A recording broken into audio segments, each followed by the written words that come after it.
Hey guys, I'm Christina, and if you're new to my channel, welcome. This channel focuses on the topics of narcissistic abuse, NPD, the disorder, narcissism, the traits, anything in correlation to this topic in terms of recovery or how to deal with these types of relationships. Whether it be a partner, family member, boss, I'm here for all of you. If you or someone you know is experiencing this, I hope my video helps you have a better understanding of the process, and I hope I can help you on your journey. Today's video is going to discuss the topic of mirroring and narcissistic abuse. Now, you may not understand, what is mirroring? Okay, imagine that you're looking into a mirror. What is the purpose of a mirror? A mirror shows you physically on the outside everything that you are, what you see, how you carry yourself. It shows what other people see when they look at you, and it shows the truth. Unless the mirror is, for example, showing a news anchor where they say, TV adds 10 pounds, or they say, like you go into a fun house and you see a distorted image of yourself. When you are in a narcissistic relationship, you start off by looking in this mirror and seeing exactly who you are.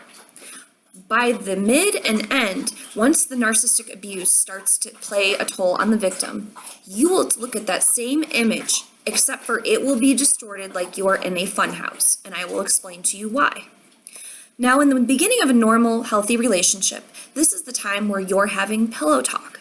You're divulging to each other your hopes, your dreams, the things that you love and like and dislike, everything about you, which is how it should be. You two should be getting to know each other and getting to know what your fears are, the little things that are silly about you.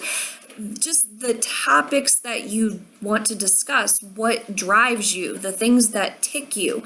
They learn your quirks. They learn the little things that bug you. They are taking a data and inventory of everything about you, from your insecurities to your dreams to the secret you haven't told anyone since you were 7. They're learning it all.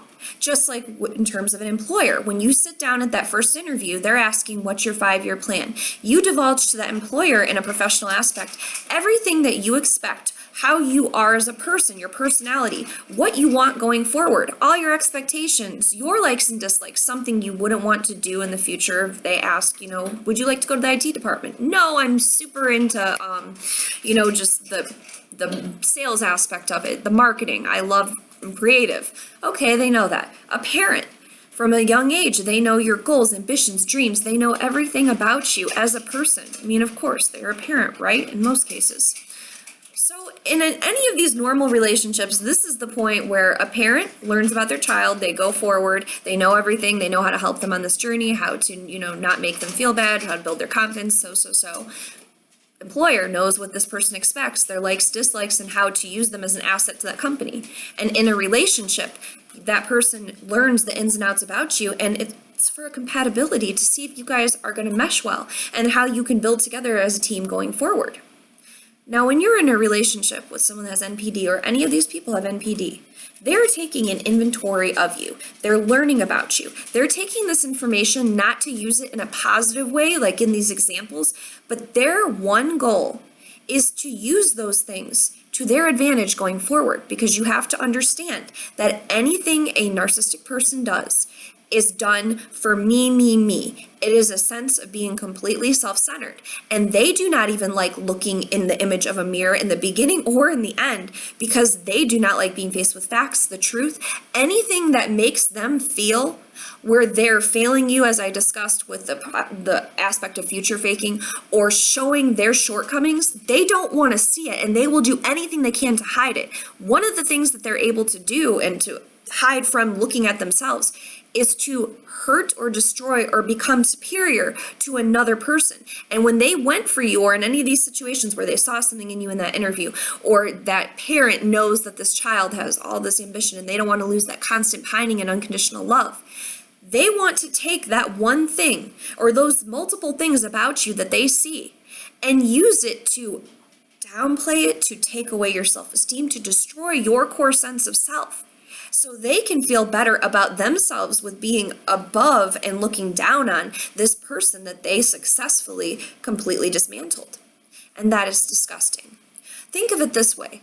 If they can't even handle looking at themselves in the mirror, and they honestly inside as grandiose as they have a horrible sense of self. There's a massive hole inside of them that cannot be filled, and that is why this is developed in a child from a young age. It is not something that you cause directly. It has always been inside of them.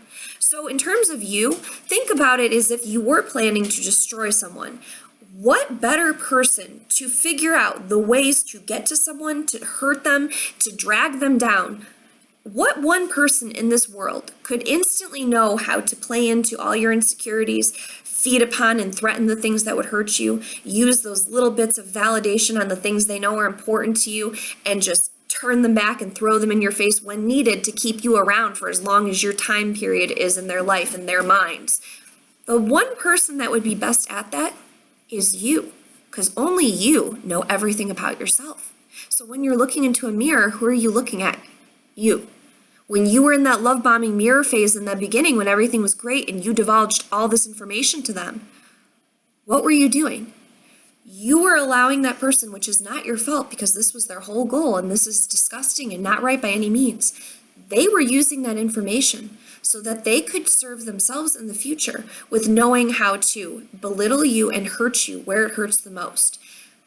By taking, for example, you have a physical insecurity, your lips, you're putting your lipstick on, you're going on a date, you just want to look nice, and they say, you'd be so hot if you had bigger lips. And they just put those little, seeds inside of your mind of, maybe I'm right. It feeds into something deeper than just an insecurity you developed during this relationship with all this invalidation. You are now experiencing, as you get down, down, down, down, down, all of the things that have hurt you from a young age. So when you have to heal from this type of abuse, you're not just healing this relationship. You literally have to do a deep dive into yourself. So those things that, were inside of you when you came in and you divulged to them, you have to heal those things from childhood, because those insecurities that were always there, but nothing was prominent enough or, traumatic enough to bring them out to this extent. So when you have someone dropping seeds in your mind that all of these negative things that you fear in life, maybe it's insecurity, something about the lips, dropping things here and there to feed into that more so you think about it more and more. But also picture the fears that you have that are unnecessary. We all have irrational fears and worries and doubts sometimes that we have to overcome. Well, in these relationships, they will take those fears that you have and try and almost make you believe that it's a reality or that it really might be the case. So you're starting to believe that your insecurities, your lips aren't big enough. The doubts that you had, your fears are being fed into more that maybe they might be real fears. The secrets that you have, Joanna would really be disappointed if she knew that you were doing A, B, and C. Wouldn't she just be so upset if she found that out? She wouldn't even be your friend anymore. Who would even trust you after something like that? They're now playing on your past mistakes.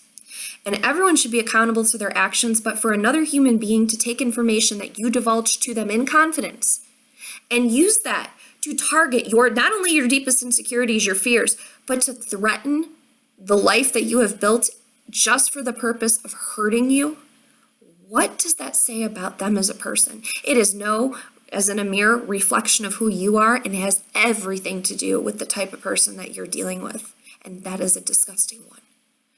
Because now when you're looking in that mirror and, now the aspect of, well, what if my secrets are put out there? And the aspect of, oh my God, maybe I really am not a good writer and maybe I should just stop writing because, he said that this was awful.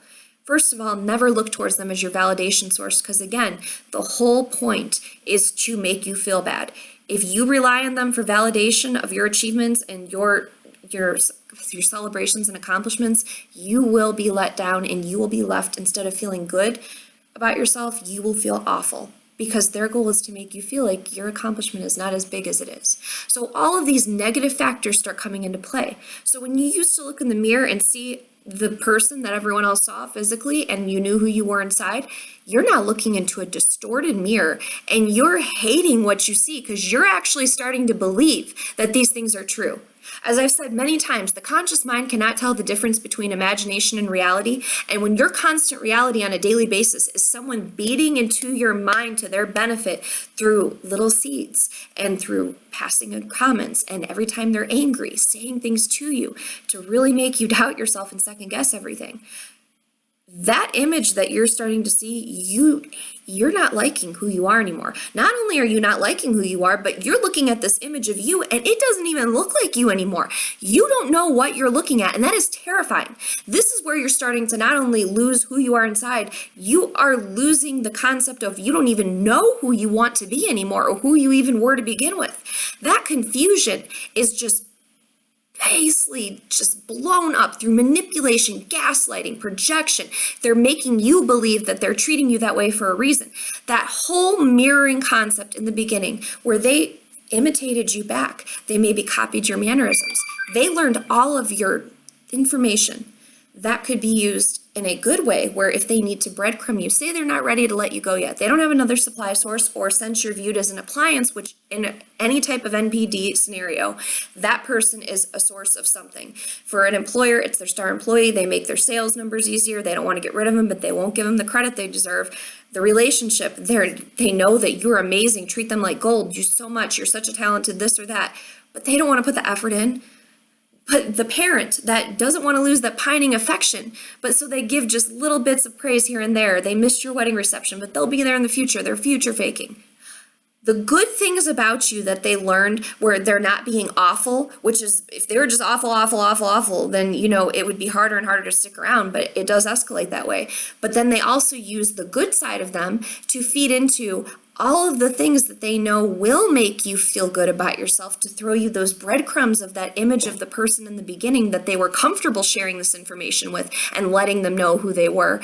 And they're using it to their advantage to keep you around for the time period that you are supposed to serve in their life by their own means, what they actually believe in here, which in all reality, the truth is you should have been gone day one because they didn't deserve you, nor do they damn deserve you now if they can do this to hurt you.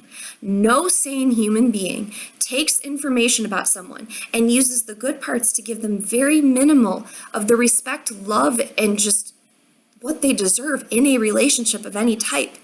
And then the bad parts to dismantle and destroy the person that they are with, or their child, or their employee that has worked so hard. That is disgusting. And there is absolutely no excuse for it. Just understand that it is not your fault. And the reason they are able to hurt you so easily is because they are literally imitating you. They know your tics. They know how to hurt you, and they will use it to either rise you up when it's good for them and then bring you right back down. And that is, my dear, how trauma bonding is created and how this cycle escalates and the abuse comes worse and worse and worse. I hope that this gives you an example now and helps you understand what the mirroring process does and how it is the beginning of a narcissistic relationship. It is not your fault. These people do this for a reason. And understand, again, you were targeted because you have something inside of you, and that is the whole goal, is to stand superior to that. But you are already a step above them if you are on the opposite end of this, because not a damn soul deserves it. And I guarantee you've done more than enough to deserve that respect that any normal human being on the street would give you, and you deserve on a daily basis as is. If you or someone you know is going through this, I genuinely hope this video can help them. Please like, share, subscribe. I will be consistently releasing new content, and I am so happy I could be here for you on your journey. Take care.